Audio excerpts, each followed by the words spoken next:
18 horas, no Ginásio da Portuguesa. Realização Igreja Shekinah. No seu trabalho, na sua casa, no trânsito, na madrugada. A Musical escolhe a cada dia ser um canal de bênçãos em sua rotina. Sintonize 105.7 ou acesse o nosso site fmmusical.com.br e ouça a programação que transforma. Musical FM. Mais unidade cristã. Curta nossa página no Facebook. FM Rádio Musical. A melhor coisa é ter uma conversa entre amigos, não é verdade? Aqui na Musical FM tem. Aqui você encontra um espaço para receber aquela visita especial e ter aquela conversa que todo mundo gosta. Conversa entre amigos. Acompanhe o programa Debates às 11 da manhã e saiba qual será a próxima conversa. E seja muito bem-vindo. Musical FM, mais unidade cristã. Siga a Musical FM no Instagram. @FM Rádio Musical. Agora você pode ouvir a Musical FM além dos 105.7 em qualquer lugar do mundo. Faça já o download do nosso aplicativo. Digite na Google Play e Apple Store Musical 105.7 e instale já no seu smartphone. Você pode mandar a sua mensagem.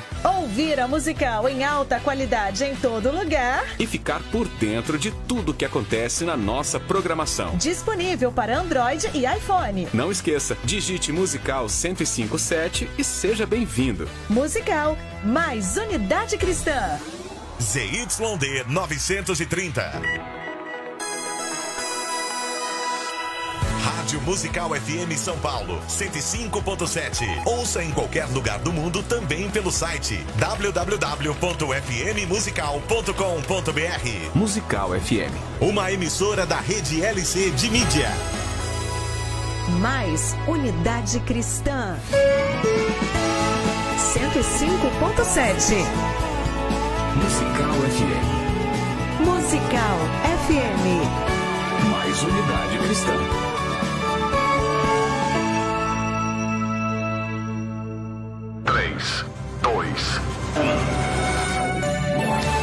Agora, a Musical FM abre o espaço para debater os assuntos que fazem parte do nosso dia a dia. Sempre com convidados especiais para ajudar a esclarecer.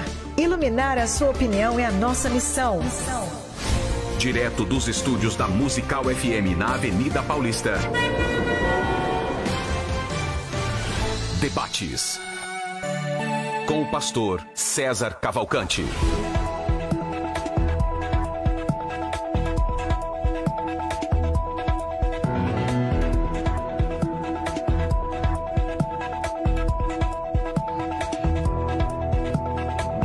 Um bom dia na graça e na paz de nosso Senhor e Salvador Jesus. Eu sou o pastor César Cavalcante. Mais uma vez, para a glória de Deus, está no ar mais uma edição do debate da Rádio Musical FM. Nós vamos juntos até o final desse programa e que Deus nos ajude a termos uma programação abençoada, que o nome do Senhor seja glorificado, que doutrinas bíblicas sejam esclarecidas e que o conhecimento da palavra de Deus também seja um ponto alto nesse dia de hoje.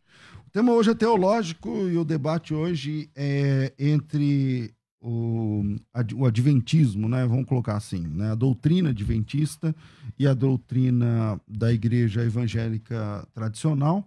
Eu estou recebendo hoje aqui dois pastores. Vou começar com o pastor Ezequiel Gomes. Ele é bacharel em teologia pelo Centro Universitário Adventista, é conferencista bíblico, é autor de vários livros, é membro da Igreja Adventista do Sétimo Dia Central em Jundiaí. Bem-vindo, Ezequiel.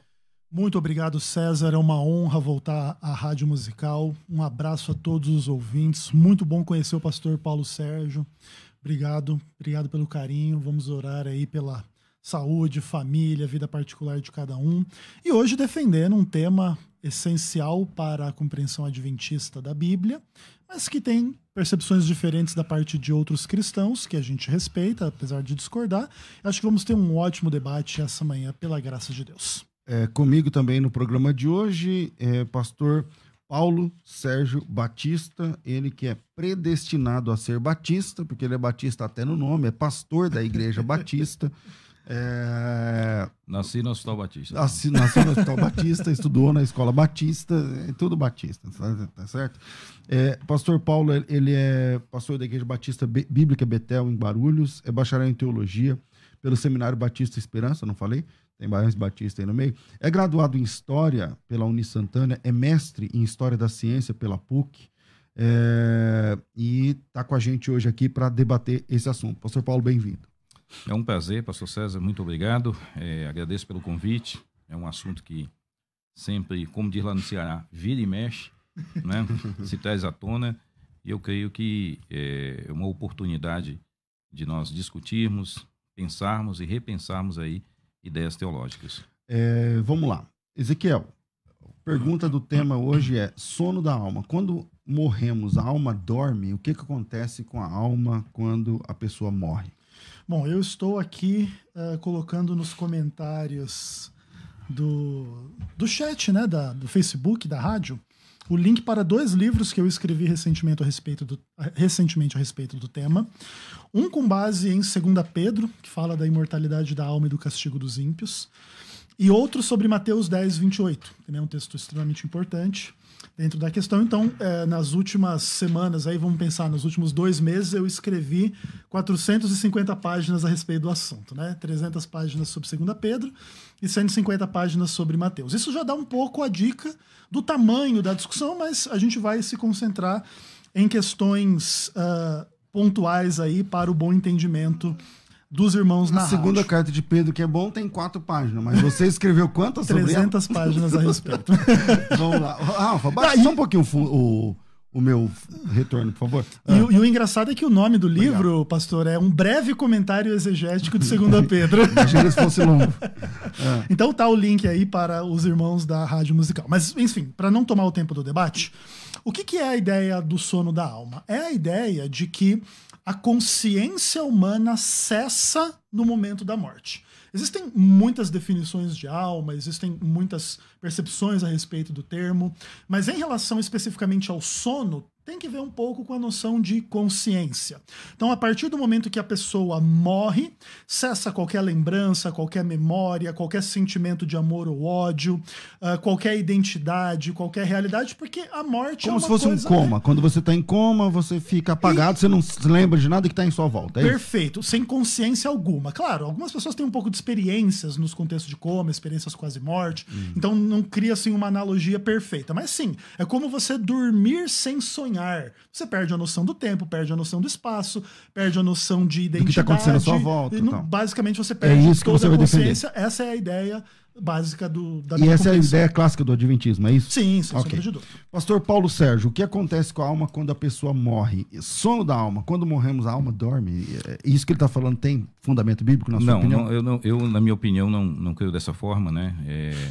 Essa é uma posição majoritariamente... a posição que eu vou defender é uma posição majoritariamente evangélica. Agora, tem uma outra questão sobre isso. Nós acreditamos que existe uma conexão da consciência ligada ao corpo, né? da consciência da alma ligada ao corpo, até o momento da sua morte. Uma vez morta a pessoa, essa consciência não faz mais parte, não está ligada a esse corpo. Mas enquanto no corpo, todo o estado de consciência está ligado a ele. A partir da morte, esse estado agora passa...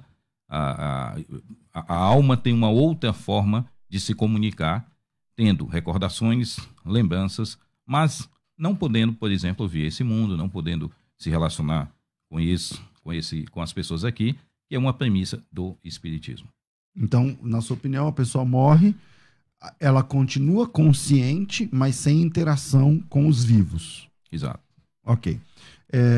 Como que dá para defender, Ezequiel, que a alma fica completamente inerte, inconsciente no pós-morte? Bom, existem algumas questões fundamentais sobre esse tema na Bíblia, e especialmente os primeiros capítulos de Gênesis, e vamos colocar o primeiro capítulo de Mateus, tá bom? Então, por exemplo, quando a Bíblia narra a criação do homem, ela narra, naturalmente em termos simples, mas cujo conteúdo é bastante diverso desta noção de imortalidade da alma. A Bíblia diz: formou o Senhor Deus ao homem do pó da terra, lhe soprou nas narinas o fôlego de vida, e então o homem passou a ser alma vivente. Nefesh Hayah, inclusive, que já é um termo usado no capítulo anterior para falar dos seres vivos de uma forma geral. Então, o homem é um ser vivo, e o que lhe destaca dos animais não é que ele tem uma alma em contraposição aos animais que não têm, mas sim que o homem foi criado à imagem e semelhança de Deus. Ocorre que existe ali uma condicionalidade referente a se o homem morreria ou não morreria na Bíblia, à luz da condicionalidade se ele comesse ou não comesse o fruto do conhecimento do bem e do mal. E comendo, qual que é a sentença divina? No dia em que dela comeres, certamente morrerás. Então, o que acontece? A ordem da obediência é direcionada ao homem para que o homem obedeça e assim vive eternamente. E caso desobedeça, certamente morrerás. E não existe ali nenhuma separação de que morrerá em parte e não em outra parte. E pelo contrário. Então o ser humano peca, e aí chega lá no capítulo 4, Caim já mata Abel, e no capítulo 5, Adão morre, lá no verso 5. Então você percebe que não existe nesses relatos, nem de Abel, nem de Adão, nenhuma ideia de que eles não morreram ou não morreram em parte na sua alma imortal, etc. E para terminar, o Novo Testamento fala, no capítulo 1 de Mateus, a respeito da busca pela morte de Jesus Cristo, né? Especialmente no capítulo 1 e no capítulo 2. Então existe ali a genealogia de Jesus Cristo, inclusive composta 100% de pessoas já mortas. É Abraão, é Adão, é Davi, é Isaac, tá todo mundo morto nessa história aí. E acontece que existe uma trama de que Jesus seria rei, e Herodes deseja matá-lo. E é muito engraçado que os termos que a Bíblia usa para falar dessa morte é o quê? Apólime voltada à psirrê de Jesus, ou seja, é atentar contra a vida de Jesus ou contra a sua alma. Isso é extremamente importante. Por exemplo, no verso 20. Toma o menino e sua mãe, vai para a terra de Israel, porque já morreram os que atentavam contra a sua alma, né? A psirreu que queriam matá-lo.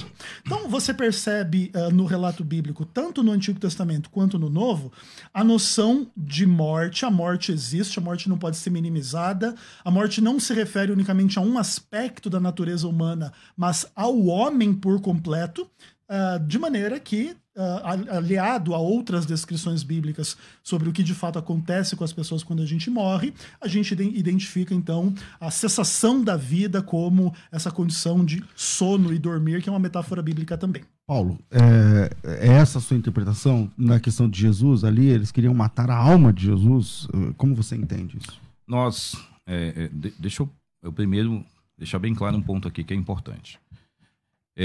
Nós temos uma revelação progressiva na Bíblia. Essa revelação progressiva, ela passa por todos os âmbitos.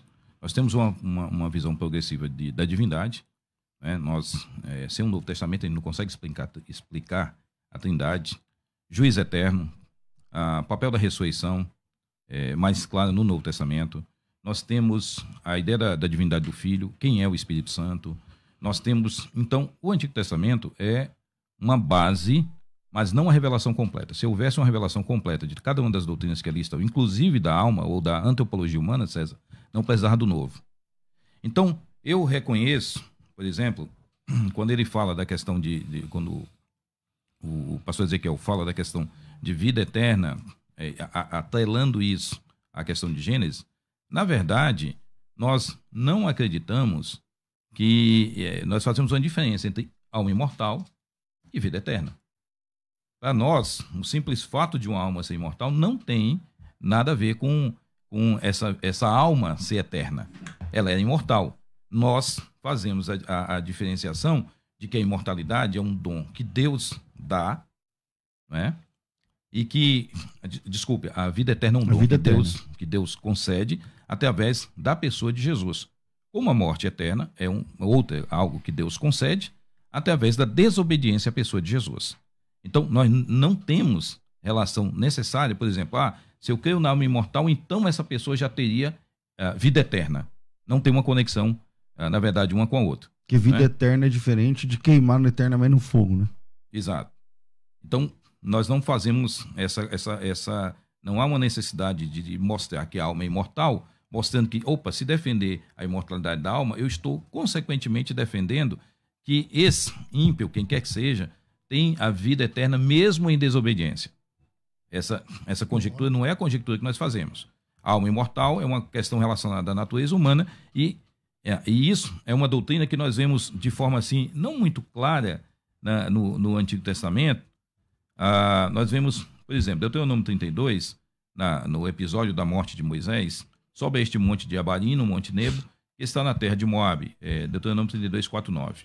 De fronte de Jericó e vi a terra de Canaã, e aos filhos de Israel dou a possessão. E morrerás no monte ao qual terás subido, e te recolherás ao teu povo como Arão, teu irmão morreu, no monte Ó, e se recolheu ao seu povo.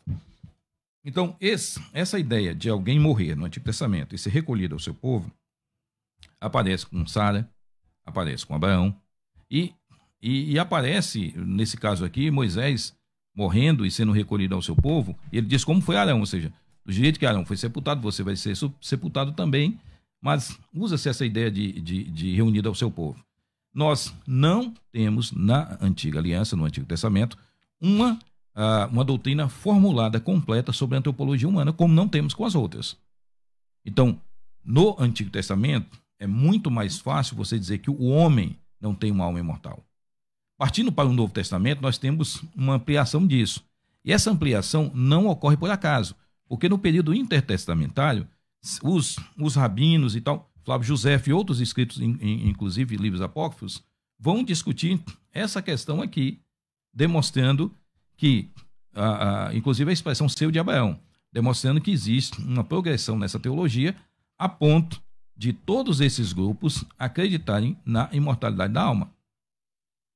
Essa é uma doutrina, César, que quando nós olhamos esses comentários, deve nos chamar a atenção por quê?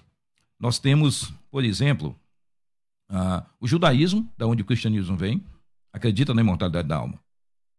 E já tinham conceitos que, por exemplo, Lucas vai usar e que Mateus também vai usar, como o conceito do seio de Abraão. Do cara perguntando para Jesus de quem a mulher vai ser esposa. Exatamente. Eles têm alguns conceitos sobre isso. Do jeito deles, não, mas tem. Mas tem. Formados sobre isso, inclusive conceitos sobre a ideia do seio de Abraão. Uhum. E que Jesus depois vai retomar em Lucas 16, 19 a 31. Então, não dá simplesmente para a gente chegar e dizer assim, olha, o Antigo Testamento apresenta isso aqui, logo esse é o todo. O Antigo Testamento não é revelação completa. O Antigo Testamento é uma revelação parcial.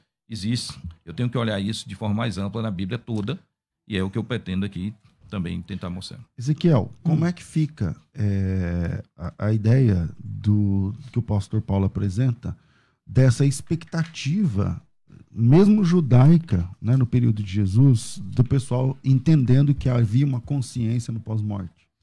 Maravilha. Na verdade, o pastor Paulo colocou muitas questões interessantes, todas valem a pena da gente escrutinar. Tanto a questão de que existe uma revelação progressiva, e a gente não discorda disso, nós não queremos que o Novo Testamento é descartável na discussão, ou que não existam desdobramentos do que inicialmente está colocado no Antigo Testamento. Entretanto, também entendemos que não pode haver, sob nenhuma hipótese, contradição, sob pena de que você vai destruir a unidade da Bíblia, você vai destruir um monte de questões extremamente importantes. E, de fato, os judeus, eles sim desenvolveram inúmeras perspectivas de imortalidade da alma, influenciados pelo helenismo. Não resta nenhuma dúvida quanto a isso. Isso, inclusive, se reflete no grupo dos discípulos, quando se fala do vulto, do fantasma, quando se fala um pouco dessas perspectivas, mas também a ressurreição é um tema bastante discutido. Mas o mais importante para a gente colocar é que o tema de que, por exemplo, a morte é um sono e a perspectiva do sono da alma, por exemplo, ela não é do Antigo Testamento, ela é do Novo Testamento. Vou citar alguns textos. Mateus 27, 52. Abriram-se os sepulcros e muitos corpos dos santos que dormiam ressuscitaram. Então, ali a ideia da morte como um sono. Você tem, por exemplo, Atos capítulo 7, versículo 60, que coloca a mesma questão do sono e tudo mais, né? Vamos adiantar aqui, ó. Então, ajoelhando-se, clamou em alta voz: Senhor, não lhes imputes este pecado. Com essas palavras, adormeceu. Você tem, por exemplo, textos clássicos, 1 Tessalonicenses 4. Mas você entende quando fala adormeceu que a alma dele ficou dormindo? É, perfeito, porque a ideia falou de dormir como morte. O que é morrer? É dormir. Isso, inclusive, não é só no Novo Testamento. Isso vem lá de Gênesis também, né? Depois a gente pode citar, por exemplo, Gênesis capítulo 47, verso 30, onde o verbo dormir é traduzido, inclusive, como morrer, né? E isso, inclusive, é uma coisa bastante comum na Bíblia. Como eu estava citando, 1 Tessalonicenses capítulo 4, ali se fala bastante nitidamente... Não sejais ignorantes acerca dos que já dormem. Os que dormem. Então, por exemplo, a ideia de que o verbo dormir se aplica à morte, e alguns pensam que, tipo, o sono da alma é heresia, então daqui a pouco é a Bíblia que é a heresia, né? Porque, entende? É a linguagem bíblica que diz que o morto dorme. Óbvio. Podem haver interpretações diferentes a respeito do que isso implica. Se isso é uma mensagem metafórica, daqui a pouco tem uma outra um pouco mais literal. Então, e tudo isso pode ser discutido, mas que existe a ideia da morte como sono na Bíblia é irrefutável. Paulo, como é verdade isso que ele falou, né? Tem aí vários textos bíblicos no Novo Testamento, também no Antigo, onde a pessoa dormiu e, na verdade, a gente sabe que ali está falando da morte, né? Uhum. Seria isso uma base uma base bíblica para falar assim, a pessoa quando morre está dormindo? Então, nós temos uma dificuldade, com essa posição da seguinte forma, César e pastor Gesiel. Aliás, desculpe, Ezequiel. Perdoe. Nós, por exemplo, nós temos um ser, nós acreditamos que o ser humano é um ser composto. Nós, quando você faz um estudo bíblico sobre essa palavra, por exemplo, a palavra dormitório, aliás, a palavra cemitério tem uma relação, inclusive a palavra dormitório tem a ver com cemitério, por causa do termo cometério. É isso, o lugar onde repousam, descansam os corpos. Quando nós lemos Tessalonicenses 4, que é o Tessalonicenses 4, que fala, não ignoreis, irmãos, a respeito dos que dormem. No verso 3 ele diz, não ignorei com respeito aos que dormem, para não vos entristeceis como os demais que não têm esperança. Aí, no verso 14, ele diz, pois se cremos que Jesus ressuscitou, pois se cremos que Jesus morreu e ressuscitou, assim também Deus, mediante Jesus, trará em sua companhia os que dormem.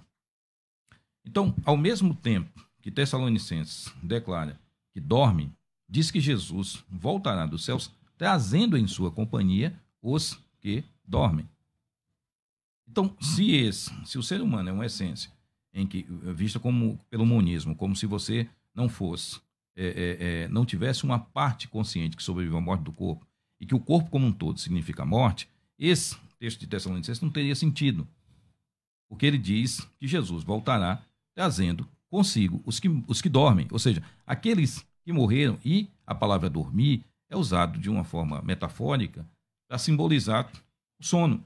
Porque, César... Pode simbolizar a morte. Desculpe, a morte. Quando você olha, por exemplo, uma pessoa morta, a primeira relação que você faz é com dormir. Então, é usado de forma metafórica também na Bíblia. Quando nós abrangemos, por exemplo, um texto como esse, quando Paulo chega e diz, olha, não entristeceis como os demais não têm esperança, tal, com respeito aos que dormem. Ou seja, e aí depois ele diz, Jesus voltará trazendo consigo, né, trazendo mediante Jesus, terá em sua companhia os que dormem. Eu dei uma olhada uma Bíblia e alguns outros comentários, texto por texto, todos eles admitem que os que dormem são aqueles que viriam com ele no momento da ressurreição. Ou seja, se Paulo chega e diz em Filipenses, prefiro partir e estar com Cristo, que é incomparavelmente melhor, Paulo não poderia estar falando simplesmente de inexistência. Paulo foi alguém que batalhou pela fé cristã, que exercitou sua fé entre nós, não é? E que foi um ponta de lança de missões em muitos lugares do cristianismo. O cristianismo no primeiro século já tinha atingido todo mundo da época. Mas Paulo diz que preferia partir e estar com Cristo, o que é incomparavelmente melhor.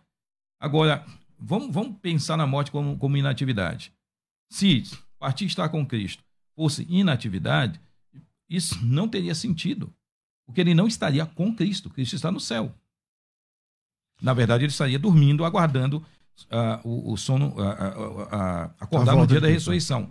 Agora, quando se fala, aí tem uma questão curiosa. Quando, à medida que alguém, como foi mencionado, né? Ezequiel diz a questão do helenismo. Olha, essa opinião, tal, esses conceitos vieram do helenismo.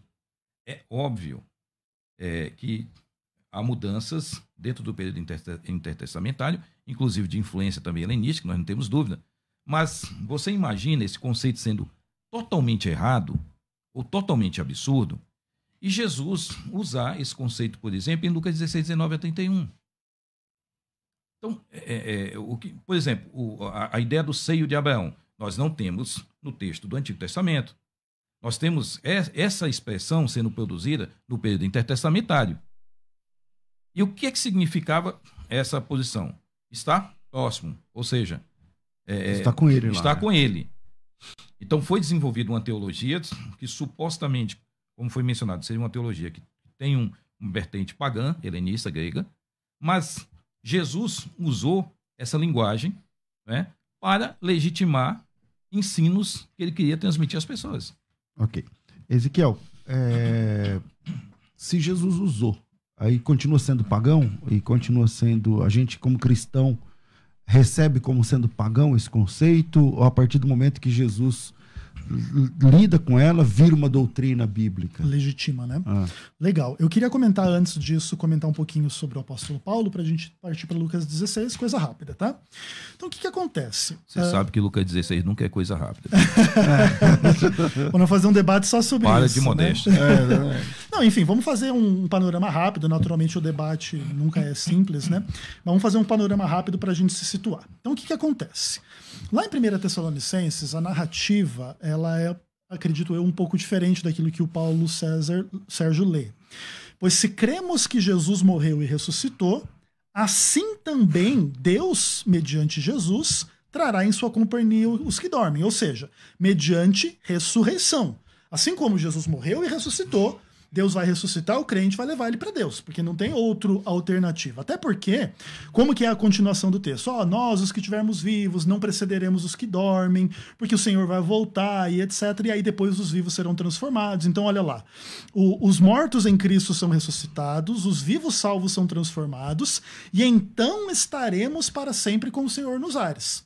E aí entra um pouco dessa ideia. Nós estaremos com o Senhor nos ares quando ressuscitarmos. Mas Paulo não disse diferente em Filipenses capítulo 1, verso 23? Tem o desejo de partir e estar com Cristo, que é incomparavelmente melhor? Aí, nesse caso, nós temos que levar em conta uma outra questão importante do pensamento de Paulo. Em 1 Coríntios capítulo 15, você tem algumas discussões muito interessantes aí, onde ele diz o seguinte, no verso 17 e 18. Se Cristo não ressuscitou, é vã a vossa fé, e ainda permaneceis nos vossos pecados. E ainda mais, os que dormiram em Cristo pereceram, que é inclusive o termo apólime, que é o termo usado para lá no Evangelho de Mateus dizer que as pessoas queriam matar Jesus, destruir Jesus. Então veja bem, se não tem ressurreição, acabou, tá destruído, tá morto, tá perecido. Então, o que Paulo pode estar querendo dizer lá em Filipenses é simplesmente ignorando o período de inatividade, de sono, de inconsciência na morte. Você tem uma questão, inclusive, muito interessante. Vamos pensar que o adventismo esteja correto, a gente também não precisa dizer que isso é assim, mas vamos trabalhar com essa hipótese. Paulo morreu. No momento que ele morreu, ele ficou inconsciente. Passou 2000 anos, Jesus voltou. Aí Jesus chama Paulo. Paulo, você vem e ressuscita, você vai viver comigo aqui agora. Esse período de morte inconsciente entre uma coisa e outra é um período que, para quem está experimentando a morte, não significa nada em termos de tempo, porque não tem consciência alguma. Então, Paulo, ignorando esse período, ele morre, está inconsciente e já está com Cristo na ressurreição. Não tem como pensar diferente. Pensar diferente, inclusive, você acaba incorporando na Bíblia questões extremamente complexas. Mas vamos lá para Lucas capítulo 16, e aí, de fato, o texto é extraordinário, não é simples. Mas o que eu creio que seja a chave principal do texto é que o herói do texto, que é Abraão, ele vai conversar lá com o rico que está se perdendo, que está lá nos tormentos e tudo mais. E Abraão diz assim, quando o rico pede, mas então avisa lá os meus parentes que eles estão lá, eles estão indo no caminho errado como eu estava indo no caminho errado, não estão cuidando dos pobres, eles vão vir para o lugar de tormento igual eu. E o que responde Abraão? Eles têm Moisés e os profetas, ouçam-nos. Então, o herói da história de Lucas 16 aponta para Abraão, certo? Aliás, aponta para Moisés. Aí quando você chega em Moisés e nos profetas, milhões de almas mortas. São milhões de pessoas inconscientes, dormindo. Você tem, por exemplo, inclusive essa expressão Moisés e os profetas, indica o Antigo Testamento todo. Sim. Então imagine que, por exemplo, aí o herói da história aqui, o Abraão, manda o pessoal ler Moisés, ou ler Davi, ou ler Salomão. Ele vai lá ler Salomão. Os mortos não sabem coisa nenhuma, não tem atividade. Ou o salmista, pereceu toda a memória, não tem louvor, não tem nada, entende? No final das contas, o texto aponta para o Antigo Testamento, que inclusive é dito que não é que ele não pode ser confiado, é que ele não é a história completa, mas nesse texto é para isso que se aponta. É para essa narrativa onde lá está cheio de alma morta, onde as pessoas morrem, não existe nenhuma parte material que não morra, apesar de poder ser discutido meia dúzia de textos do Antigo Testamento onde supostamente isso tem. Então, creio que Lucas 16 vai precisar ser melhor analisado, ainda que, naturalmente, tenha a leitura imortalista do texto, com a qual eu discordo, mas, por exemplo, eu não creio que Jesus incorporou a ideia como sendo, de fato, uma descrição literal do que acontece quando as pessoas morrem. É uma história com fundo moral. Então, uma vez que esse texto aponta a ideia do seio de Abraão, que não é uma ideia construída na lei e nos profetas, tá certo? Ele pega uma história que foi desenvolvida no período intertestamentário, né?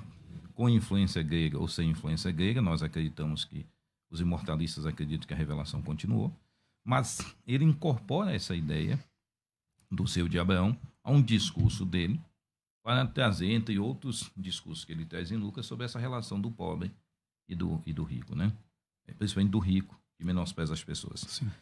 E aí nós temos o quê?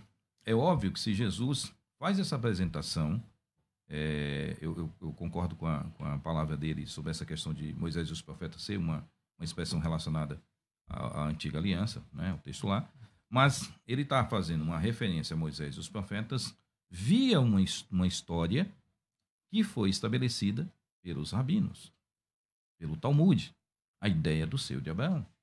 Então, uma vez que ele menciona o texto bíblico e lança nessa perspectiva, ele quer, pelo menos, que esses textos sejam lidos através de uma perspectiva já conhecida. Porque os saduceus não acreditavam em espírito, né? Alma, mas os fariseus, que são aquela ala popular do judaísmo e maior, eles fazem essa leitura sem dúvida nenhuma na época de Jesus. Poderíamos dizer que os fariseus eram imortalistas nesse sentido? Sem dúvida nenhuma. Eles eram imortalistas. Né? Flávio José vai falar isso, não é? Com a testemunha daquele tempo do primeiro século. Então eles são imortalistas. Agora, uma coisa é citar Moisés e os profetas, e que eu já mencionei aqui, aparece a expressão se juntou ao seu povo, morreu e se juntou ao seu povo. Isso é para Sara, para Abraão, para Moisés. E aí, houve uma interpretação sobre isso, que foi a interpretação tão majoritária, que ela é usada por Jesus para representar uma situação de morte. Se aquele conceito fosse um conceito totalmente estranho, o que deveria acontecer? Jesus teria que usar outras vias que não fossem jamais a via que ele usou, que seria a via aceita pelos fariseus e pela interpretação judaica dada naquela época para o povão. Então, eu creio que, apesar de concordar com ele, né? Se Jesus diz, tem lá Moisés e os profetas, né? Ele fala isso para o rico, apontando o quê?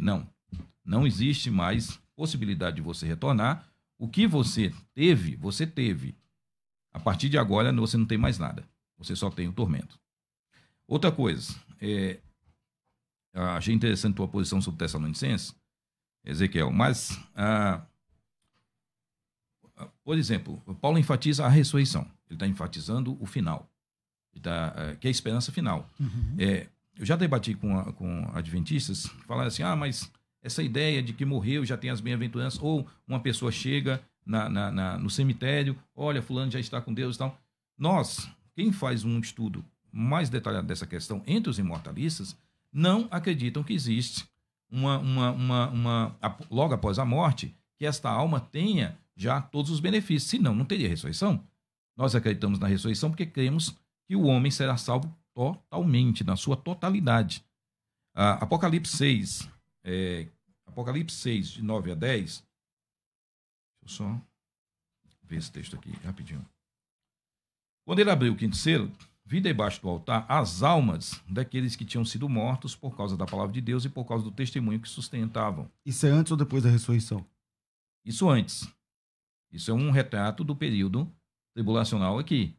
E aí ele diz, clamaram em grande voz, dizendo, até quando, ó soberano Senhor, santo e verdadeiro, não julgas nem vingas o nosso sangue dos que habitam sobre a terra? Então a cada um deles foi dada uma vestidura branca e lhes disseram que repousasse ainda por pouco tempo, até que também se completasse o número dos seus concebos e seus irmãos que iam ser mortos, como igualmente eles foram. Então, mais uma vez, ele usa aqui uma expressão com relação a esse período de pós-morte, e são os dois textos que nós temos mais claros em toda a Bíblia, Lucas 16, 19 a 31 e Apocalipse 6, 9 a 10, 9, 10 e 11. Então, nós temos ali mostrando que mesmo essa alma partindo, essa alma não recebeu do Senhor todos os benefícios, porque a promessa de restauração é do homem como todo. E, portanto, sem ressurreição, não existe o cumprimento total da promessa. Ezequiel. Muito bom, muito legal. É isso aí. Eu entendo perfeitamente. A posição evangélica não é idêntica à posição espírita. Ela, inclusive, envolve essa noção essencial de ressurreição. Entretanto, é importante também a gente perceber em outros momentos quando que Jesus faz referências a esses mesmos personagens, por exemplo, ali da história do rico e do Lázaro, especialmente falando de Abraão. E tem uma história muito interessante ali, né, em João 8. Quando Jesus estava no embate ali com os judeus, os judeus disseram, Abraão morreu, também os profetas, e tu dizes, se alguém não guardar a minha palavra, não provará a morte eternamente? O texto é João 8, verso 52, agora o verso 53. Aí eles perguntam para Jesus, és maior do que Abraão, nosso pai, que morreu? E também os profetas morreram? Quem, pois, te fazes ser? Jesus respondeu, se eu glorifico a mim mesmo, minha glória não é nada, quem me glorifica é o Pai, o qual vós dizeis que é o vosso Deus. Entretanto, vós não o tendes conhecido, eu, porém, o conheço. Se eu disser que não o conheço, serei como vós mentiroso, mas eu o conheço e guardo sua palavra. Abraão, vosso pai, alegrou-se por ver o meu dia, viu e regozijou-se. Perguntaram-lhe, pois, os judeus, ainda não tens 50 anos e viste Abraão? Respondeu Jesus, antes que Abraão existisse, eu sou. Então perceba, em nenhum momento Jesus questiona que Abraão morreu, ou que Abraão está morto, ou refere-se que não, ele não está morto não, ele está vivo, está em outro lugar aí, está tranquilo, podem ficar de boa. Não, Jesus refere-se a Abraão como alguém que... Não, mas a consciência da alma, para quem é imortalista, a consciência da alma não nega o fato da pessoa ter morrido. Por exemplo, se a sua alma está com você, morreu agora. Perfeito. Aí o imortalista defende que a sua alma está consciente, mas não significa que você não morreu. Então, quando eles falam que Abraão morreu, Jesus, claro que ele concorda que Abraão morreu. Então, mas aí nós temos um problema, porque veja, quem morre é o corpo físico. Isso, aí é um problema, porque veja bem, se a alma é parte da natureza humana, mesmo que não seja a totalidade, ela naturalmente é a parte mais importante, porque em tese é a parte de consciência, de identidade, de sentimentos, de razões, de coisas que a gente poderia dizer assim da nossa mente, da nossa consciência e tudo mais. Então, o que acontece? Se realmente as pessoas morrem unicamente numa perspectiva de corpo e não numa perspectiva de mente, de consciência e tudo mais, você tem um problema grave com as retóricas bíblicas, né? O salário do pecado é a morte. Eu não tenho pecado nessa minha consciência, eu não tenho pecado nessa minha identidade, eu não tenho pecado nesses meus sentimentos e nas minhas razões e tudo mais. E se eu não morro nessa consciência, eu não tenho pecado nela. E se eu não tenho pecado nela, como isso funciona? Especialmente para os perdidos que supostamente vão ser torturados eternamente porque tem pecado nessa alma imortal. Então não faz sentido. O salário do pecado não é a tortura eterna, mas o salário do pecado é a morte. E todos morrem porque todos pecaram. Então, se na verdade eu tenho uma alma em mim que não morre, eu tenho uma alma em mim não tocada pelo pecado, esse é um problema muitíssimo grave para essa situação como um todo, que sim nega a morte. Ela não nega a morte na perspectiva da separação corpo e alma, mas ela nega a morte para a realidade da alma, e aí o ser humano infere-se que é sem pecado na sua alma, porque se fosse pecador na sua alma teria que morrer, porque o salário do pecado é a morte, e aí está destruída a narrativa bíblica. Como você responde essa interpretação dele, Paulo? Eu vejo a questão lá de João 8, Jesus, eles estão simplesmente falando o seguinte: peraí, até Abraão, nosso pai, né, morreu. Aí vem você com esse papo de crer em mim. Se ele morreu e nunca falou de chegar e dar a vida eterna para alguém, no pai da nação, quem diria? Você. Então eu não vejo ali que é uma refutação à questão da imortalidade da alma, ou que essa era a discussão central ali, ou de qualquer forma.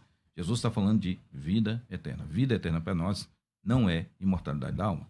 Imortalidade da alma é simplesmente a questão digamos assim, de uma questão inerente do ser, tá? Da natureza humana, da antropologia, e essa questão inerente do ser demonstra que esse ser tem uma parte de si que mantém consciência e que sobrevive à morte física. Só isso. Isso não é vida eterna. E quando Jesus diz o salário salário do pecado é a morte, né? Mas a vida eterna, ele fala do dom gratuito de Deus, é a vida eterna. Se ele tivesse a questão da morte ali, o salário do pecado não é o fato de que a morte em si, ele está falando da morte física. É possível que Jesus esteja falando da morte no sentido espiritual mais à frente, no sentido dessa pessoa sofrer a morte eterna, não no sentido de que passar pela morte. Porque a partir de Gênesis 3 em diante, nós vemos a morte fazendo parte atingindo até Jesus. Então, se Jesus estivesse falando simplesmente que a morte é e aí nós temos que entender que na Bíblia tem muita expressão genérica. Hebreus 9:27. O homem está destinado a morrer uma só vez, vem depois disso o juízo. Mas pegue Hebreus 9:27 e transforme na regra geral. Como é que você responde a essa questão a partir daqueles que ressuscitaram? Morreram uma vez Lázaro, o filho da viúva e outros. Jairo, tá entendendo? Então nós não temos como construir dessa forma. Mas aqui Jesus deixa claro: a morte, o salário do pecado é a morte, mas o dom gratuito de Deus é a vida eterna de Jesus. Jesus está contrapondo isso. Jesus morreu, ele mesmo passou pela morte, sem nunca haver pecado. Bom, eu teria que fazer um intervalo com 20 minutos, já estamos com 40. Vira aí, a gente volta já, fica com a gente. Agora você pode ouvir a Musical FM além dos 105.7 em qualquer lugar do mundo. Faça já o download do nosso aplicativo. Digite na Google Play e Apple Store Musical 105.7 e instale já no seu smartphone. Você pode mandar a sua mensagem. Ouvir a Musical em alta qualidade em todo lugar. E ficar por dentro de tudo que acontece na nossa programação. Disponível para Android e iPhone. Não esqueça, digite Musical 105.7 e seja bem-vindo. Musical, mais unidade cristã. Você está ouvindo Debates, aqui na Musical FM. Ouça também pelo nosso site www.fmmusical.com.br. Hoje é um daqueles dias que não dá tempo de fazer os dois anunciantes aqui do programa, então vamos aqui no nosso anunciante dos livros. Agora, eu queria a sua atenção, tá? Para quem ouve todos os dias, eu vou demorar menos tempo por conta do nosso debate, mas você vai perceber uma oportunidade, né? Ao invés de R$120. Então, presta atenção. 4 livros. Livro número 1. O Diário de Anne Frank. Fonte primária. Apenas traduzido. Não é comentário sobre o Diário de Anne Frank, não. O próprio Diário de Anne Frank. Livro número 2. Os Olhos dos Animais Sem Cauda. Livro número 3. Teologia do Cachorro e do Gato. E livro número 4.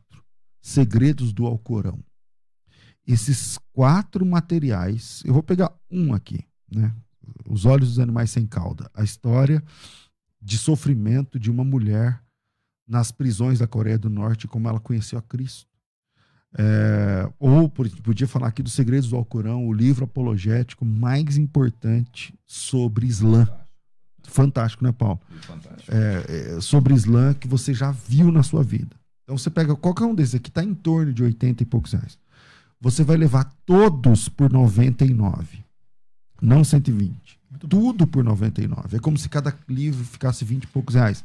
Ou 20 reais e mais o correio, alguma coisa assim. Então, são 4 materiais que você precisa ter na sua estante, que você precisa ter na sua experiência de leitura. Tá? Vou repetir: Os Olhos dos Animais Sem Cauda, Teologia do Cachorro e do Gato, O Diário de Anne Frank e Segredos do Alcorão. Esses 4 livros por 100, não 120, não 200, não 150, tudo por 100. Tudo, na verdade é 99, tudo por 99. Tá bom? Pastor, como que eu faço? Chama no WhatsApp. Coloca teu nome e tracinho livros nesse WhatsApp. 96901 1399. 6901 1399. 011 9 6901 1399. 6901 1399. Os Olhos dos Animais Sem Cauda, Teologia do Cachorro e do Gato, Segredos do Alcorão e o Diário de Anne Frank. Tudo por 99. 96901 1399. Voltamos aqui com o debate. Me perdoa, Rafa. O Rafa tá pilotando aí nossa nave aqui, mas o tempo tá curto, não vou nem de vinheta. A Luana tá dizendo o seguinte: não, o corpo volta ao pó e o espírito volta a Deus que o deu. Então eu acredito que a alma fica com Deus aguardando a ressurreição do corpo. O Fábio diz o seguinte: a paz, pastor e convidados. Eu creio que a nossa alma permanece viva. Na história do Henrique Lázaro, nos mostra que a alma está consciente e que Yeshua, aqui ele está falando uma referência a Jesus, né? Disse em um dos seus sermões que Deus é Deus de vivos e não de mortos, muito menos quem passou da morte para a vida. O Abel diz o seguinte: a paz, bom dia. Na minha opinião, quem está em Cristo já desfruta da presença de Deus eternamente, não passa por sono. Aqueles que não têm a Cristo também não dormem, assim já vai desfrutar o sofrimento eterno. A Vilma diz o seguinte: quando a pessoa morre, uns dizem está no céu, se tem raiva, vai para o inferno. Bem, ninguém nem vai para o céu, ninguém vai nem para o céu, nem para outro antes de ser julgado e condenado, mas enquanto esperam, dormem ou veem tudo? Essa virou uma pergunta aqui. O Edmilson acha que não, a Lúcia acha que dorme, e voltamos aqui para a nossa arena de debates hoje aqui. Ezequiel, como é que você lida com aquele texto de Mateus 10 ou 11 que fala que Jesus disse, eu nem lembro, 11, 20, alguma coisa, ou 10, 20, 10, 20, é 10, 28? Sim. Eu achava que era 11. O que é 11, 20? 11, 28 é vinde a mim, né? Eu estava confundindo. Então vamos lá. Como é que você lida com aquele texto quando Jesus fala assim: não temem quem mata o corpo, mas não podem matar a alma? Como é que fica? Que maravilha, né? Acabei de escrever um livro de 150 páginas. Posso ler? Sobre esse versículo também? Sobre esse verso. Em resumo, na verdade, o que acontece ali é o seguinte: os imortalistas entendem a ideia do não poder matar a alma como uma referência a essa entidade material supostamente indestrutível. Todavia, a continuação do versículo diz que nós devemos temer a Deus, que pode destruir tanto a alma quanto o corpo no inferno. Naturalmente, os imortalistas tentam suavizar a perspectiva do verbo destruir e colocá-lo como perder, como uma coisa assim um pouco menor do que destruir.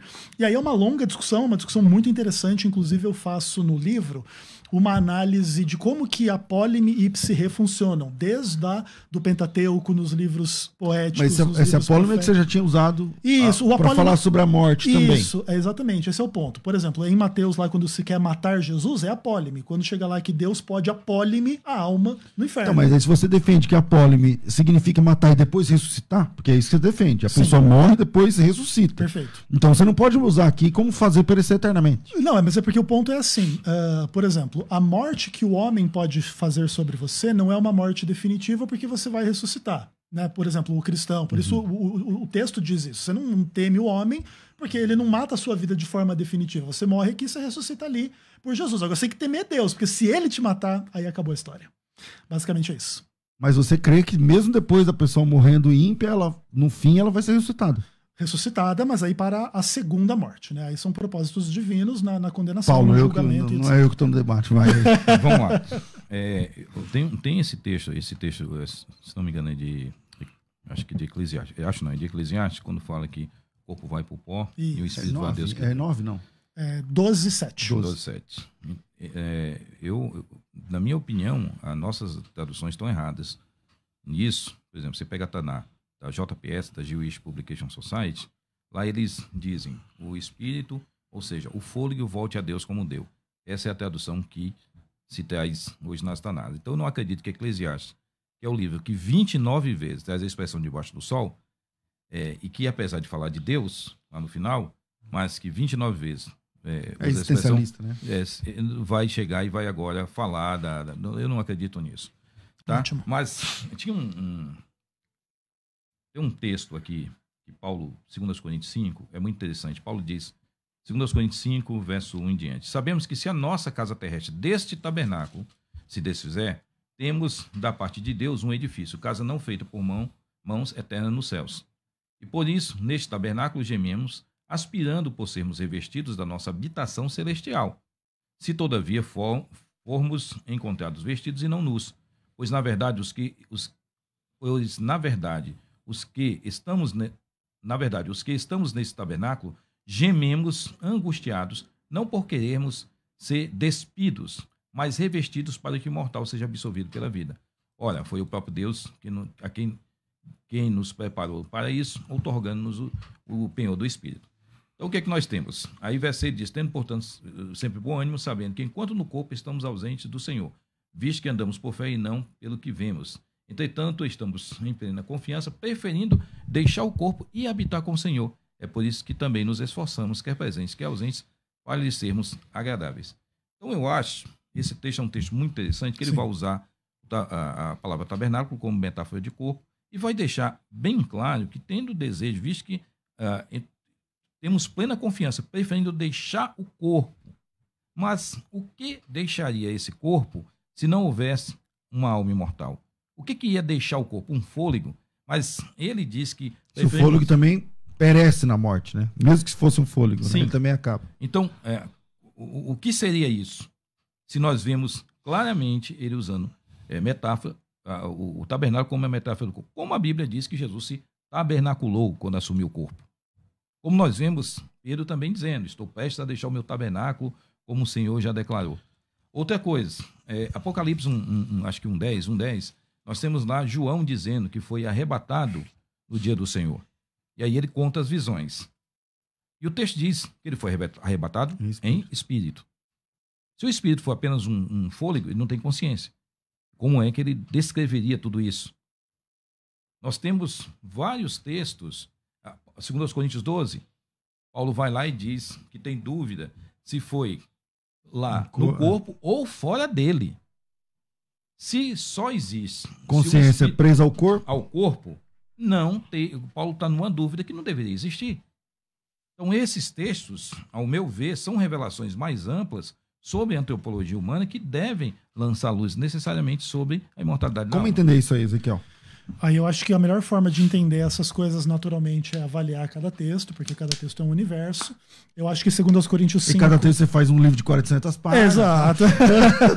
E, por exemplo, o segundo aos Coríntios 5 é um texto extraordinário e realmente acho que é um dos textos mais difíceis, né, para a posição mortalista. E eu acho que o ponto principal aí é a gente levar um pouco em consideração a ideia do conceito de imortalidade na Bíblia, que é uma palavra que acontece unicamente 4 vezes, inclusive nos próprios escritos de Paulo. Aí você vê lá, 1 Coríntios 15:53, porque é necessário que este corpo corruptível se revista da incorruptibilidade, que o corpo mortal se revista da imortalidade.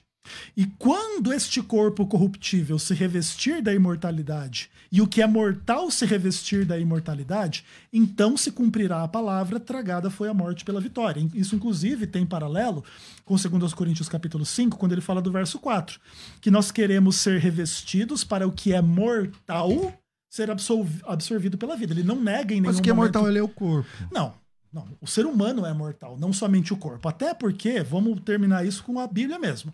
Não, mas é que assim, você citou o texto de Coríntios, e lá ele fala da ressurreição do corpo.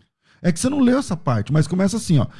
Eis aqui vos digo um mistério. Na verdade, nem todos nós dormiremos, mas todos seremos transformados. O que vai ser transformado? Seremos, nós, o ser humano. Não é só então, o que é mortal? Aí é um pouco da questão da pressuposição, mas eu entendo, claro. Mas por exemplo, para resolver isso, são 2 textos finais. César, você não está debatendo com ele. É verdade, desculpa. Fica no teu lugar, por favor. E aí, para dois textos para terminar a minha fala. O que diz aqui, né? Que Jesus trouxe à luz a vida e a imortalidade mediante o Evangelho. Então a imortalidade vem pelo Evangelho e não pela natureza da alma. E aí, 1 Timóteo 6, verso 16, fecha a questão. Deus ou Cristo é o único que possui a imortalidade. Se toda alma fosse imortal, esse texto não seria verdadeiro. Cristo é o único que possui imortalidade, habita na luz inacessível, que homem nenhum é capaz de ver, a ele honra e poder eterno. Amém. Amém. Bom, considerações finais, vai dar menos de 1 minuto, desculpem para cada um, mas hoje vocês estão me devendo, porque eram 2 propagandas, só foi uma, vai. Considerações finais. Debates com o pastor César Cavalcante. Comecei com Ezequiel, vamos lá, Ezequiel. Bom, primeiro de tudo eu quero dizer que esses debates eles são muito instrutivos, o objetivo não é causar dúvida em ninguém, e respeitando também a posição contrária. Eu entendo as lógicas imortalistas, respeito, acho que é uma perspectiva super interessante, discordo porque entendo que ela tem implicações ruins em relação a inúmeros textos bíblicos, mas cada texto desse é um universo e o ouvinte deve se aprofundar na palavra de Deus e, acima de tudo, aceitar a Cristo com vistas à vida eterna e o resto é resto. Pastor Paulo, bem-vindo sempre aqui. César, obrigado. Importante poder estar aqui com vocês. Eu acho que esse programa é um programa que faz a diferença, né? Colocar pensamentos opostos aqui para, de forma respeitosa, discutirem, debaterem um tema. Então, isso é muito importante. Eu só creio que a perspectiva monista do ser humano, ela acaba confundindo muito a ideia de eternidade com imortalidade, né? Quando nós temos uma teologia bem definida sobre essa questão do que é eternidade e do que é imortalidade. Então, eu vejo uma certa confusão nessa ideia. Mas respeito também, obviamente não vejo como bíblica, assim como, né, o Ezequiel também não vê como bíblica a minha posição. E eu queria mandar um abraço para o Teonas e a dona Edna, que são meus sogros, que ouvem esse programa todo dia. Sabe? Um abraço, como é o nome do seu sogro? Teonas. Como? Teonas. Cara da Bahia, tu sabe como é, né? Teonas e dona Edna, um grande abraço. E vai o meu abraço aqui para Regina também, que há muito tempo que não vejo. E ao pessoal da Igreja Batista Bíblica de Guarulhos. Deus abençoe. Obrigado, Ezequiel. Obrigado, Paulo. É bom rever vocês. Obrigado você, ouvinte, que é a audiência desse programa, massacrante nesse horário aqui. Muita gente ligado aqui. Esse programa fica por aqui, mas amanhã tem mais debate a partir das 11 da manhã. E, para quem gosta de Bíblia, daqui a pouquinho, às 14 horas, tem o bom e velho programa Crescendo na Fé. Então a gente volta a se encontrar daqui a pouco. Tudo isso muito mais a gente faz dentro do reino, se for da vontade dele.